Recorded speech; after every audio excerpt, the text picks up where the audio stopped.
Bonjour, j'espère que vous allez bien. Alors, nous voilà repartis pour le dernier mois de l'année, le mois de décembre, qui va clôturer cette année 2022. Et donc, eh bien, on se retrouve donc pour les astromancies. J'en profite pour remercier tous les nouveaux abonnés. Il y a eu beaucoup de vues et de nouveaux abonnés au mois de novembre. Donc merci, bienvenue à vous tous. J'espère que voilà, ça continuera à vous plaire. Alors, ce mois-ci, j'avais envie de changer un petit peu. Vous savez, j'aime bien ne pas toujours faire les mêmes tirages, les mêmes choses. Le mois dernier, j'avais utilisé les petites charmes, ceux-là. Voilà. Et donc, ce mois-ci, j'ai envie de m'amuser avec des dés. Alors, c'est des dés pour l'astrologie. Il y en a un avec les signes du zodiaque, l'autre avec les planètes et l'autre avec les maisons, qui sont les secteurs de vie, hein, les différents domaines de vie pour ceux qui ne feraient pas d'astrologie. Et donc, je vais tirer ces trois petits dés. Ça va nous donner une indication sur peut-être un secteur de vie qui sera prédominant pour vous au mois de décembre. Et puis ensuite, je ferai quelques tirages. Donc, je vous retrouve tout de suite. Alors, c'est au tour des Vierges.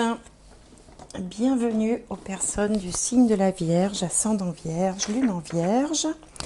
Alors, on va regarder, comme je le disais en introduction, on va voir avec ces petits dés astrologiques ce qui peut être dominant pour vous pour ce mois de décembre. Alors, on a la maison 7, on a la planète Neptune et on a le signe du Scorpion. Bien. Alors, la maison 7, ça nous parle des autres. Hein. La maison 1, qui s'appelle également l'ascendant, c'est moi. Et en face de moi, on a la maison 7, c'est les autres. Alors, ça peut parler des autres, ça peut parler le premier de tous les autres. Souvent, c'est le conjoint, la conjointe. Et puis, c'est également tout ce qui va être en lien avec une clientèle, avec des contrats, avec le commerce aussi. Donc, peut-être que tous ces domaines-là, ou l'un de ces domaines, aura une importance particulière pour vous au mois de décembre. Alors, la planète associée, c'est la planète Neptune, qui n'a pas grand-chose à voir avec la maison 7, d'une manière générale, puisqu'elle est plutôt en lien avec la maison 12. Neptune apporte toujours un petit peu de brouillard là où elle se place. Alors, pourquoi? Parce que Neptune n'a pas de contour, c'est une planète qui représente l'immensité, qui représente tout ce qui est élément liquide ou gazeux, mais liquide comme l'océan. Vous voyez l'immensité de l'océan, l'immensité de l'imagination, du domaine des rêves, de tout ce qui va être en lien avec la psyché. Et puis, c'est aussi le monde des illusions. C'est aussi le romantisme, Neptune, les illusions, donc parfois forcément aussi les déceptions, les désillusions. C'est également une planète qui a son importance pour tout ce qui est créativité artistique, notamment en lien avec la musique. Je vous invite d'ailleurs à aller voir une vidéo que j'ai faite sur ma nouvelle petite chaîne là, qui s'appelle Un autre regard by Gwenola, sur le mystère du Club des 27, qui sont tous ces artistes qui ont pour point commun d'être morts à l'âge de 27 ans. Bref, ça c'était pour fermer la parenthèse sur Neptune. Et puis on a également ici le signe du Scorpion. Alors le signe du Scorpion, c'est un signe qui est en relation avec alors c'est un signe d'eau déjà, donc c'est un signe qui a une sensibilité particulière. Et c'est un signe qui va aimer observer, scruter, décortiquer, qui a un sens... qui a une intuition, enfin une observation, mais qui confine quand même à l'intuition. Je dis toujours que les scorpions sont des scanners pour les gens, c'est-à-dire qu'ils sont capables de voir à travers les gens. Ils ont une intuition comme ça un peu plus accrue que les autres.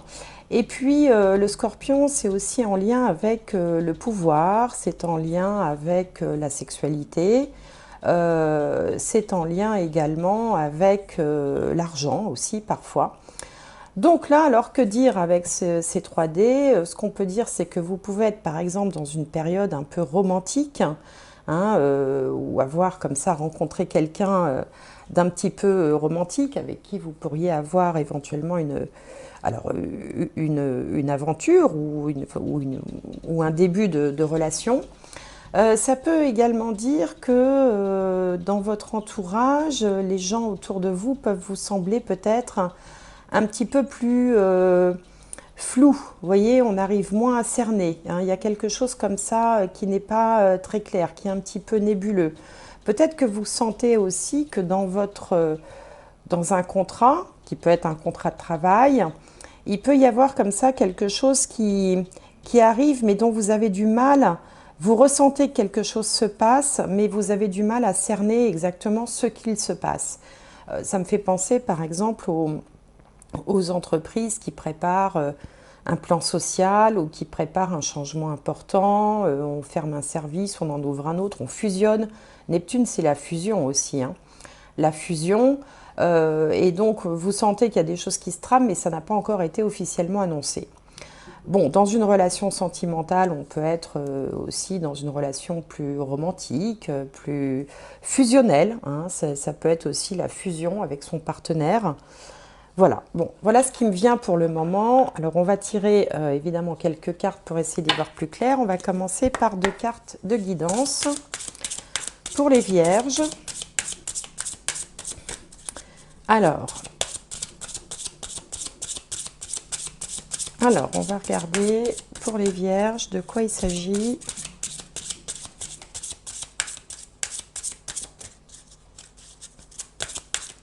Allez, une petite carte, la voilà. Le serpent. Alors, le serpent c'est toujours... on n'aime pas trop le voir arriver dans les tirages, hein. C'est quand il y a quelque chose comme ça qui arrive, vous voyez bien, le serpent, il ne fait pas de bruit, on ne l'entend pas, on ne le voit pas, il rampe, on ne le voit pas arriver.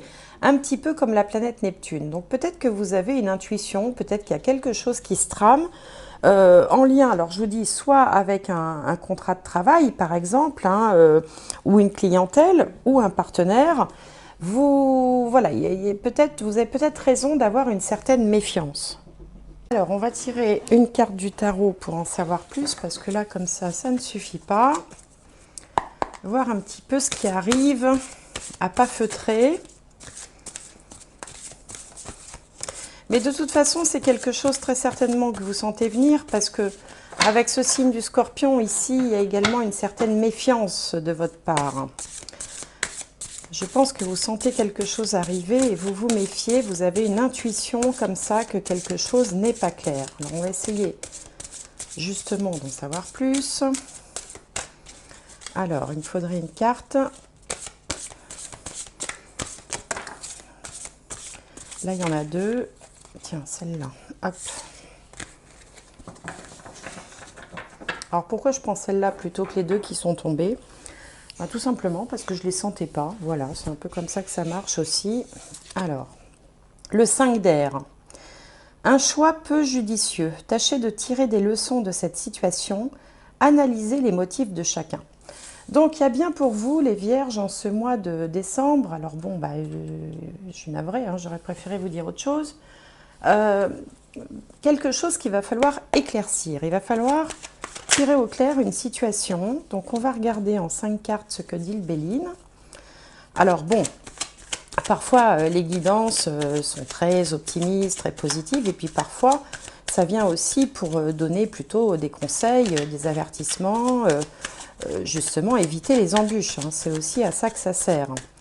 Alors, et puis encore une fois, tout le monde, toutes les vierges ne seront pas concernées, tout le monde ne vit pas les mêmes choses au même moment. Alors, je vais demander 5 cartes, il m'en faudrait encore 3, enfin 4 plutôt. Alors, on va faire comme ça. Qu'est-ce qui vient en contre? C'est quoi le problème? En haut, l'énergie du moment. Le résultat, et ce qui va se dérouler encore un petit peu à plus long terme. Voilà.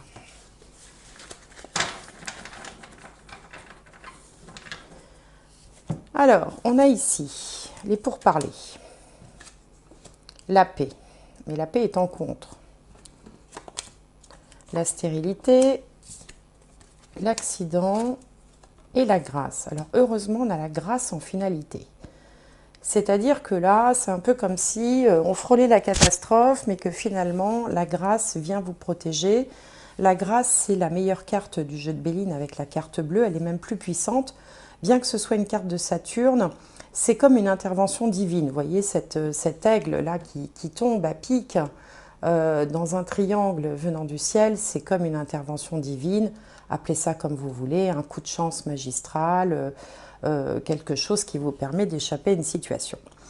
Donc, alors, si on se place d'un point de vue plutôt professionnel, il semblerait qu'il y ait des conciliabules, des réunions, de multiples réunions. Alors, en imaginant que vous travaillez par exemple dans une entreprise, hein, il y a des choses comme ça, il y a des réunions, il y a des discussions qui peuvent être des discussions un petit peu stériles d'ailleurs, hein, où on parle un peu pour ne rien dire, ou alors on tourne en rond. Euh, et vous sentez un petit peu le danger arriver ici avec le serpent. On sent que la paix est fragile, la paix est en contre ici, hein. Donc quand la paix enfin, est en contre, hein, on est plutôt en mode guerre. Donc on peut être dans une relation conflictuelle. Il peut y avoir quelque chose qui se prépare dans l'entreprise et qui ne va pas plaire évidemment à l'ensemble des gens qui composent l'entreprise. On voit aussi qu'on n'arrive pas, avec la stérilité, là, on n'arrive pas à obtenir vraiment de consensus, on n'arrive pas à obtenir ce qu'on veut, et que de toute façon, ça va se terminer par un événement. Il va y avoir une décision. Donc typiquement, il y a des réunions dans une entreprise, vous sentez que quelque chose ne va pas, et puis vous avez beau essayer d'en savoir plus, de vous rapprocher des gens, du personnel ou des syndicats ou ce genre de choses, de toute façon, ça n'empêchera pas la foudre de tomber. Donc ça peut aller du changement de direction, ça peut aller à la vente d'une entreprise, ça peut aller à, bon, par exemple, un problème commercial qui fait que l'entreprise va perdre beaucoup de chiffre d'affaires d'un coup, ou voire va préparer un plan social. Donc ça, ce serait pour ceux qui seraient dans le cadre d'une entreprise. Si vous êtes auto-entrepreneur, indépendant, commerçant, et bien là, vous vous retrouvez dans une situation, vous êtes obligé d'aller négocier avec les banques, avec peut-être vos plus gros clients, avec l'URSSAF ou que sais-je. Et de toute façon, là aussi, on aura dans un premier temps quelque chose qui sera plutôt, qui peut plutôt s'apparenter à un problème qu'à autre chose. Mais attention, encore une fois, c'est passager parce que derrière, on a la grâce. Donc tout n'est pas perdu, si vous voulez. Il y aura peut-être besoin d'adaptation, d'aménagement. Il va peut-être falloir, on vous parle de choix peu judicieux, de tâcher de tirer les leçons de cette situation, d'analyser les motifs de chacun. Donc ça va vous obliger vraiment à vous pencher sur la question. Alors ça peut être la perte d'un contrat avec un gros client aussi, hein, avec ici la maison 7, je vous disais que ça parlait des contrats. Il y a quelque chose de nébuleux qui arrive, ben oui, c'est nébuleux parce que peut-être que le partenaire commercial, financier a décidé peut-être de vous laisser tomber ou de vous pressuriser pour avoir des tarifs plus intéressants, ou à l'inverse, vous avez un fournisseur dont vous dépendez beaucoup et qui va augmenter ses tarifs. Vous allez essayer de négocier, mais bon, l'augmentation, elle passera quand même. Bon, voilà, ça peut parler de ça. Alors, sur le plan sentimental, parce que la maison 7, ça peut représenter le conjoint aussi.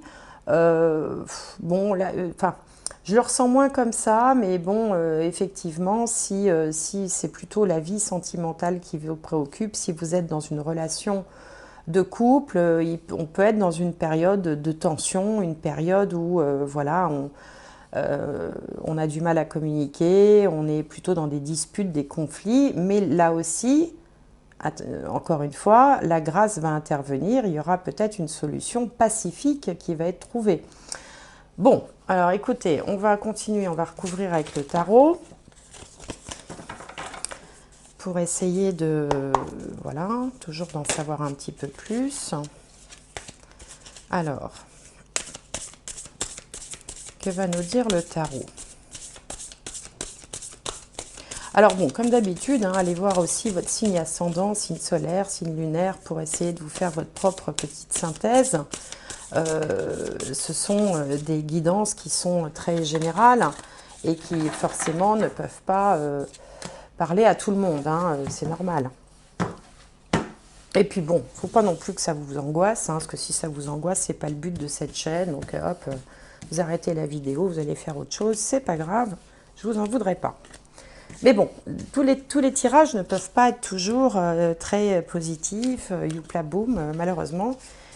Parfois, il y a aussi des avertissements. C'est comme la météo, il ne peut pas tout le temps faire beau, quoi. Hein. Alors ici, on a le 7 d'épée. Là, on a le 2 de bâton. En haut, le 5 d'épée. En bas, on a le 8 de coupe. Et au milieu, c'est bien parce que sur une carte très positive, il y en a une autre très positive, il y a la très grande satisfaction, le 9 de coupe. Regardez comme cette personne est heureuse. Elle a 9 coupes. Alors, les coupes, c'est tout ce qui est en lien avec les émotions, les sentiments, la satisfaction, la joie, le bonheur.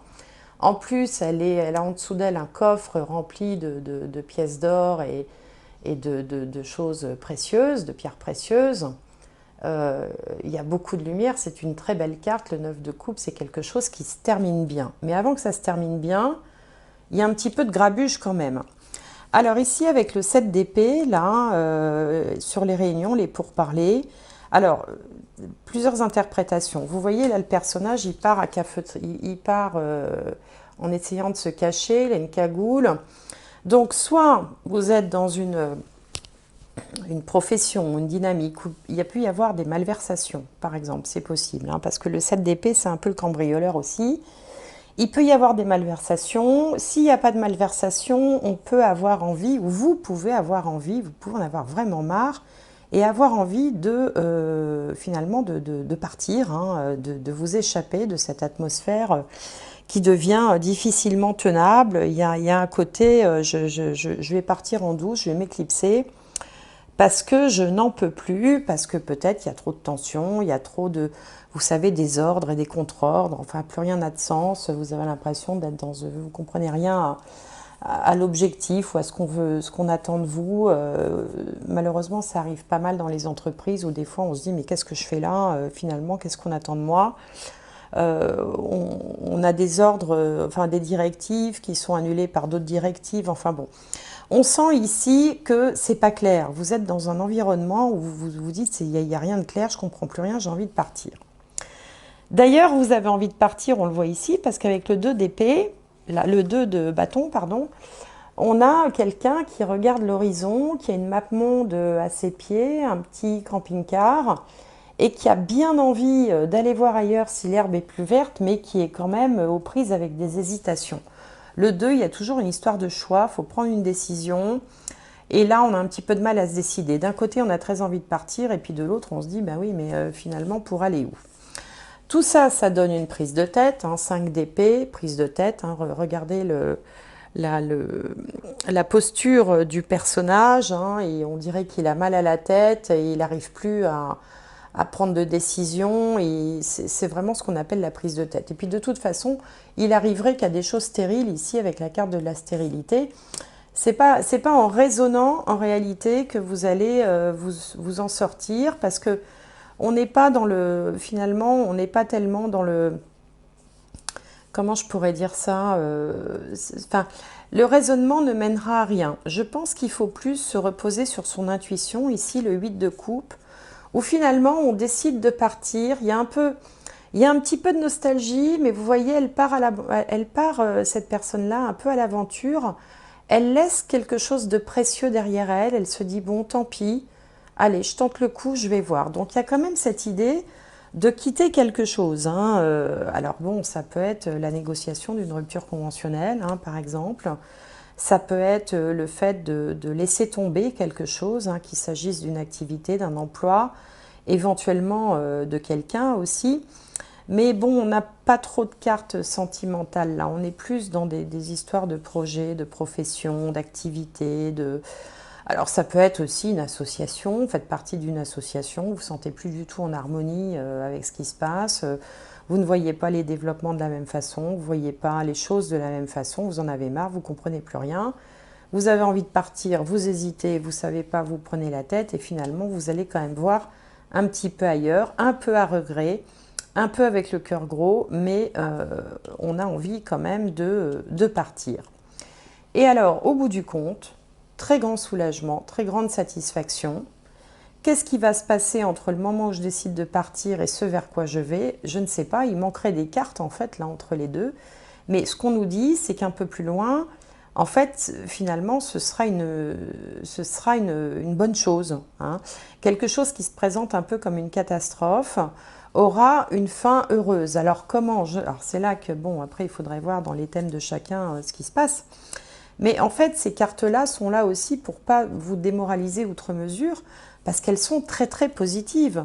Donc ce qui manque, c'est l'histoire en fait entre le moment où je dis bon je m'en vais, ou on décide que je m'en vais, ou je change d'orientation, je change quelque chose d'important dans ma vie, un petit peu quand même avec un petit peu de peine, un petit peu de chagrin, mais ensuite viendra le bonheur finalement. 9 de coupe, c'est la très grande satisfaction. Donc, bon, alors écoutez, c'est un petit peu mystérieux ce que je vous dis là, parce qu'effectivement, il manque quelques épisodes. Mais voilà, pour l'instant, vous n'en êtes pas encore arrivé là. Vous en êtes peut-être à devoir traverser quelque chose d'un peu compliqué, où il va falloir essayer d'y voir plus clair, où vous aurez des velléités de laisser tomber. Peut-être que vous laisserez tomber, ou peut-être que vous prendrez aussi un petit peu une pause, un peu de recul. Donc ça peut être quelqu'un aussi qui s'arrête quelque temps sans forcément quitter son travail ou son association ou son activité. Il peut être aussi, il y a peut-être une notion de pause aussi. On met un peu sur pause pour essayer d'y voir plus clair, parce que là vraiment on se prend la tête. Bon, voilà ce que je peux vous dire. Alors, on va regarder du côté de la triade ce qu'elle nous dit. J'aime bien la triade parce que c'est un autre point de vue sur les choses. Alors, on est moins dans l'événementiel, on est plus dans « mais pourquoi ça m'arrive à moi ?» Alors, on va demander pour les vierges,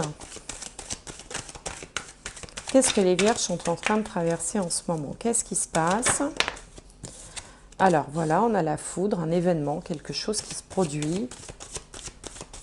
Ça rappelle la carte de l'accident hein, qu'on avait.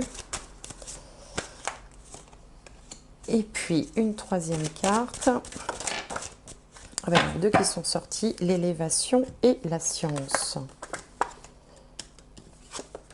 Et ici, qu'est-ce qu'on a? La sagesse.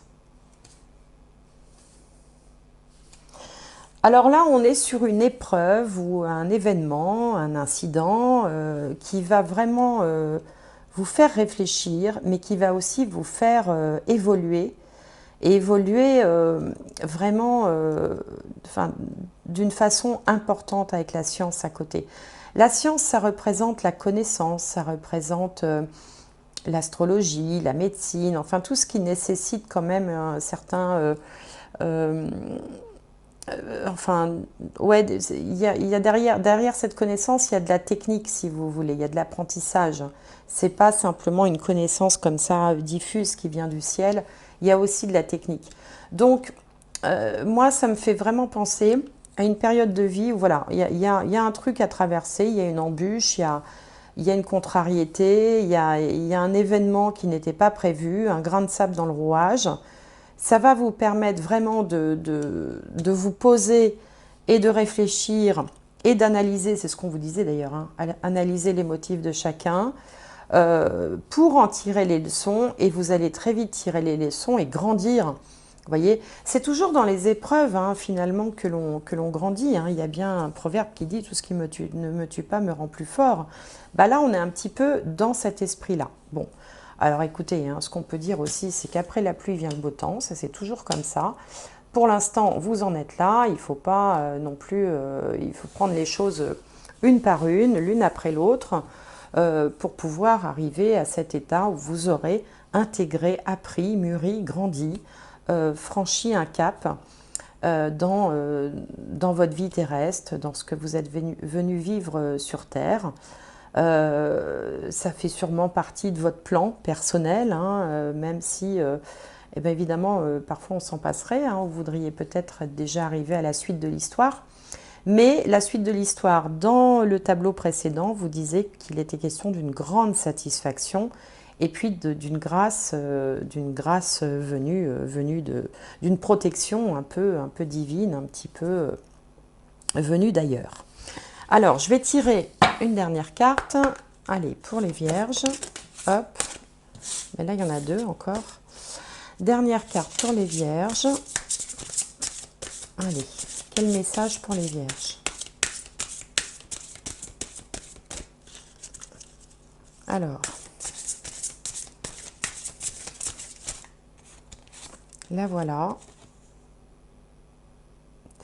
Qu'adviendra-t-il ensuite? Soyez prêts pour l'aventure, chamboulement et changement, pause avant l'action. Vous voyez, je vous disais tout à l'heure qu'il fallait, avec le 8 de coupe, que c'était peut-être le moment de prendre une pause, de prendre un peu de recul, de s'arrêter, de se mettre en arrêt, je ne sais pas, enfin tout dépend de ce que vous vivez, pour pouvoir mieux rebondir ensuite. C'est exactement ce que vous dit cette carte. Qu'adviendra-t-il ensuite? Soyez prêts pour l'aventure, chamboulement et changement, une pause avant l'action. Voilà, bon, bah écoutez, vous voilà prévenu, hein, n'hésitez pas à me faire part de vos commentaires. Si tout va bien dans votre vie, bah écoutez, c'est parfait, hop, dites-vous que voilà, hein, ça reste des cartes, ça reste un divertissement avant tout. Et puis bon, il n'y a pas non plus, il n'y a pas de mort, hein, rassurez-vous. Et je vous souhaite moi un excellent mois de décembre. N'hésitez pas également à faire un petit tour sur ma nouvelle chaîne dont je vous ai parlé. Voilà, ce sont des tirages différents, voilà, c'est surprenant. Je ne sais pas si c'est intéressant, je ne sais pas quel qualificatif mettre à ces vidéos là sur mon autre chaîne, mais c'est surprenant. Voilà, en tout cas, je vous souhaite de très belles fêtes de fin d'année. Si vous fêtez Noël, si vous ne fêtez pas Noël, ben une belle fin d'année 2022, tout simplement. Je vous embrasse et je vous dis à bientôt.